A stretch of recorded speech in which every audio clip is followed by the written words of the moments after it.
Hello guys, நம்ம இந்த சீரீஸில் ஆரக்கிள் எஸ்கியூஎல் பற்றி பார்க்கலாம். ஓகேவா? ஓகே. ஸோ எஸ்கியூஎல்னால் என்ன?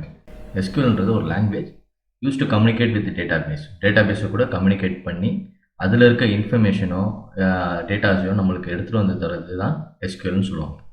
எப்படி நம்ம ஒருத்தவங்களுக்கு கம்யூனிகேட் பண்ணுறோமோ அது மாதிரி டேட்டாபேஸ் கூட கம்யூனிகேட் பண்ணுறதுக்கு இந்த எஸ்கியூஎல் லாங்குவேஜை இன்ட்ரடியூஸ் பண்ணியிருக்காங்க. ஸோ ஓகேவா? ஸோ எஸ்கியூஎல்ன்றது ஒரு language used to communicate with the database and retrieve or manipulate data.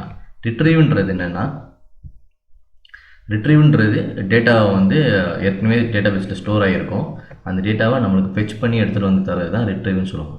Manipulate அப்படின்னா, இப்போ எக்ஸாம்பிள் நம்ம ஒரு 180 பேஜஸ் புக் வாங்குகிறோம், அதில் எனக்கு வந்து 90 பேஜஸ் தான் தேவை, மீதி 90 பேஜஸ் தேவை கிடையாது அப்படின்னு சொன்னால் நம்ம என்ன பண்ணுவோம், அது பேலன்ஸ் இருக்க 90 பேஜஸை கிழிச்சிடுவோம்.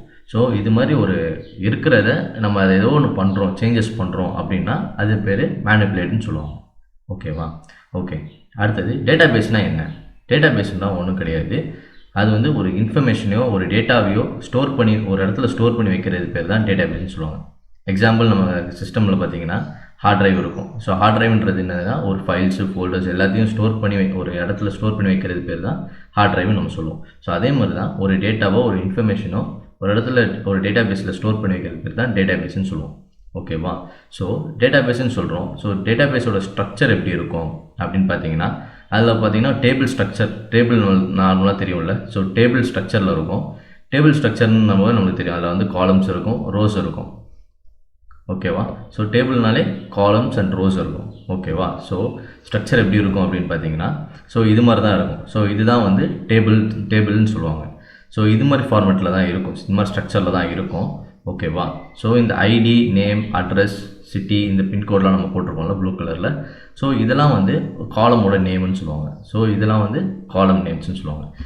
ஓகேவா? அப்புறம் இந்த சிட்டி எல்லோ கலர்ஸில் டவுன் ஆரோ இருக்குல்ல, இந்த ரெட் கலர் டவுன் ஆரோ காட்டுதில்ல, ஸோ இதெல்லாம் வந்து காலம்ஸ்ன்னு சொல்லுவாங்க. ஓகேவா? டெக்னிக்கல் டேர்ம்ஸில் இதை வந்து என்ன சொல்லுவாங்கன்னா ஃபீல்ட்ஸ்ன்னு சொல்லுவாங்க. ஓகேவா? இந்த இந்த ஹரிசாண்டலில் போகிற அந்த ரோஸ் எல்லாம் என்ன சொல்லுவாங்கன்னா ரோஸ்ன்னு சொல்லுவாங்க. டெக்னிக்கல் டேர்மில் இதை வந்து ரெக்கார்ட்ஸ்ன்னு சொல்லுவாங்க. ஓகேவா? ஓகே. ஸோ இப்போ டேட்டாபேஸ் பற்றி நம்மளுக்கு தெரியும், எஸ்கியூஎல்னால் என்ன அப்படின்றது தெரியும், இது டேட்டாபேஸ் என்ன ஃபார்மேட்டில் இருக்குது அப்படின்றது நம்மளுக்கு தெரியும். ஓகே. இப்போ டேட்டாபேஸில் ஏற்கனவே எனக்கு ஒரு டேட்டாஸ்லாம் இருக்குது, அதெல்லாம் எப்படி நான் வந்து பார்க்குறது, அதுக்கான query என்ன, ஸோ எப்படி நம்ம query பண்ணி அந்த டேட்டாஸ் எல்லாம் நம்ம பார்க்குறது அப்படின்னு கேட்பீங்க. ஸோ அதுக்கு query தான் இது வந்து இதெல்லாம் வந்து அதோட கீவேர்ட்ஸ்னு சொல்லுவாங்க. ஸோ இந்த கீவேர்ட்ஸ் இல்லாமல் உங்களால் ஒரு டேட்டாபேஸ்லேருந்து ஒரு டேட்டாவை ரிட்ரீவ் பண்ணி எடுக்க முடியாது. ஓகேவா? ஸோ கீவேர்ட்ஸ்னா என்னென்னு சொல்லுவாங்கன்னா, இதெல்லாம் வந்து ஒரு கிளாஸ்ன்னு சொல்லுவாங்க. ஓகேவா? Select clause, from clause, having clause, order by clause, அது மாதிரி கிளாஸ்ன்னு சொல்லுவாங்க இதெல்லாம். ஓகேவா? இந்த கீவேர்ட்ஸை வச்சு தான் உங்களால் டேட்டாபேஸ் கூட கம்யூனிகேட் பண்ணி அதில் இருக்க டேட்டாஸை ஆர் இன்ஃபர்மேஷன்ஸை உங்களால் கேதர் பண்ண முடியும். ஓகேவா? ஓகே. இந்த செலக்ட்ன்றது எதுக்கு? ஓகேவா? இப்போ எக்ஸாம்பிள் நீங்கள் ஒரு லைப்ரரிக்கு போகிறீங்க, உங்களுக்கு வந்து ஒரு ஆரக்கிள் புக்கு வேணும்னு நினைக்கிறீங்க. ஓகேவா? ஸோ அந்த செலக்ட்ன்றது எனக்கு என்ன வேணும், ஆரக்கிள் புக்கு வேணும். ஓகேவா?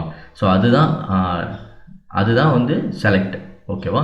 ஸோ நம்மளுக்கு என்னெல்லாம் வேணுமோ அதை வந்து செலக்டில் போட்டுருவோம். ஸோ எனக்கு வந்து ஆரக்கிள் புக் வேணும், பைத்தான் புக் வேணும், ஜாவா புக் வேணும் அப்படின்ற ஒரு லிஸ்ட்டு வச்சுருப்பீங்கள, ஸோ அது மாதிரி உள்ள இதை வந்து செலக்டில் போட்டுருவாங்க. ஸோ எங்கேருந்து நம்ம எடுக்கிறோம், இப்போ வந்து லைப்ரரிக்கு போனீங்கன்னா ரேக் 1, ரேக் 2, ரேக் 3ன்னு சொல்லிட்டு நிறைய ரேக் வச்சுருப்பாங்க. ஸோ எனக்கு ரேக் 1ல் இருக்க அந்த புக்ஸ்லாம் எனக்கு வேணும் அப்படின்னு சொல்கிறது தான் ஃப்ரம் கிளாஸில் வரும். ஓகேவா? ஸோ ஃப்ரம்ல என்ன வரும்னா, லைப்ரரிக்கு எக்ஸாம்பிள் நம்ம லைப்ரரி எடுத்தோம், ஆக்சுவலாக டேட்டாபேஸில் என்ன இருக்கும்னா டேபிள்ஸ் இருக்கும். ஸோ இந்த டேபிளில் இருக்க எனக்கு இந்த பர்டிகுலர் காலம்ஸில் இருக்க டேட்டாஸை வந்து எடுத்துகிட்டு வா அப்படின்னு சொல்கிறது தான் இந்த ஃப்ரம் கிளாஸும் செலக்ட் கிளாஸுக்குள்ள இது. வேறுன்றது கண்டிஷன்ன்றது என்னென்னா, எனக்கு இந்த பர்டிகுலர் டேட்டா புக்கை வந்து எடுத்துகிட்டு வர, அதுலேயும் எனக்கு ஸ்பெசிஃபிக்கான ஆத்தர் எழுதின புக்கை வந்து எடுத்துகிட்டு வா. ஓகேவா? அது மாதிரி நம்ம ஒரு கண்டிஷன் கொடுக்குறோம்ல, ஸோ அதுதான் வந்து வேர் கண்டிஷனில் வரும். ஓகேவா? குரூப் பைனா ஒன்றும் கிடையாது. இப்போ ஆரக்கிள் புக் எல்லாத்தையும் ஒரு இடத்துல குரூப் பண்ணி நம்ம மொத்தமாக எடுத்துகிட்டு வரது குரூப் பைன்னு சொல்லுவாங்க. ஓகேவா? ஸோ இந்த ஹேவிங்கும் வந்து கண்டிஷன் தான், இதுவும் வேறு கண்டிஷன் மாதிரி உள்ள ஒரு கண்டிஷன் தான். ஓகேவா? ஆர்டர் பை அப்படின்னா, ஃபஸ்ட்டு எனக்கு வந்து பைத்தான் புக் எடுத்துருவா, அடுத்தது ஆரக்கிள் புக் எடுத்துருவா, அடுத்தது ஜாவா புக் எடுத்துருவா, ஒரு ஆர்டராக சொல்கிறோம்ல. ஸோ இதுதான் வந்து ஆர்டர் பை கிளாஸ்ன்னு சொல்லுவாங்க. ஆர்டர் பை கிளாஸ் அசெண்டிங்லேயும் நீங்கள் வச்சுக்கலாம், இல்லை டிசெண்டிங்காக வச்சுக்கலாம். ஓகேவா? செலக்டில் வந்து உங்களால் காலம் நேம்ஸ்லாம் கொடுக்கலாம். இப்போ எக்ஸாம்பிள் உங்களுக்கு வந்து ஒரு டேபிளில் வந்து ஒரு 10 காலம் இருக்குது. 10 காலமோட நேமும் உங்களுக்கு தெரியும் அப்படின்னா நீங்கள் அந்த 10 காலமோட நேமும் வந்து எழுதி இதில் செலக்டில் பண்ணிக்கலாம். சப்போஸ் உங்களுக்கு அந்த 10 காலம் நேமும் எனக்கு தெரியாது, எனக்கு என்னெல்லாம் காலம் இருக்குன்னு நான் வந்து பார்க்கணும், மொத்தமாக என்ன காலம் இருக்குது நம்ம மொத்தமாக குறி பண்ணி பார்க்கணும் அப்படின்னா நம்ம இந்த ஸ்டார் யூஸ் பண்ணுவோம். ஓகேவா? இந்த ஸ்டாரை வந்து நம்ம அதுக்கு தான் யூஸ் பண்ணுவோம். ஓகேவா? இல்லைன்னா இந்த காலமோட நேமை நம்ம கொடுத்துப்போம். ஓகேவா? ஓகே. அடுத்தது இதை கொரி பண்ணுறதுக்கு டேட்டாபேஸ்லேருந்து நம்ம டேட்டாஸை கொரி பண்ணுறதுக்கு நம்மளுக்கு இந்த செலக்ட் கிளாஸும் ஃப்ரம் கிளாஸும் மேண்டிட்டரி. இது 2 கிளாஸ் இல்லாமல் நம்மளால் ஒரு டேட்டா கூட நம்ம டேட்டாபேஸ்லேருந்து எடுக்க முடியாது. ஓகேவா? ஸோ நீங்கள் எந்த கொரி எழுதினாலும் ஃப்ரம் கிளாஸ் இருக்கணும், அது கூட செலக்ட் கிளாஸும் இருக்கணும். ஸோ இந்த 2 கிளாஸும் வந்து மேண்டிட்டரி. மீதி இருக்கிற இந்த where condition, group by condition, having இதெல்லாம் இருக்குல்ல, ஸோ இதெல்லாம் வந்து உங்களுக்கு ஆப்ஷனல். ஸோ நீங்கள் வச்சுருக்கலாம், இல்லைன்னா இல்லாமையும் இருக்கலாம், ஒன்றும் பிரச்சனை கிடையாது. ஆனால் இந்த செலக்ட் கிளாஸும் ஃப்ரம் கிளாஸும் உங்களுக்கு கண்டிப்பாக இருக்கணும். ஒரு கொரி எழுதுறீங்க அப்படின்னா கண்டிப்பாக இது ரெண்டுமே இருக்கணும். ஓகேவா? ஓகே. நெக்ஸ்ட் வீடியோவில் நம்ம டேட்டா டைப்ஸ் பற்றி பார்ப்போம். ஓகேவா? Thank you guys.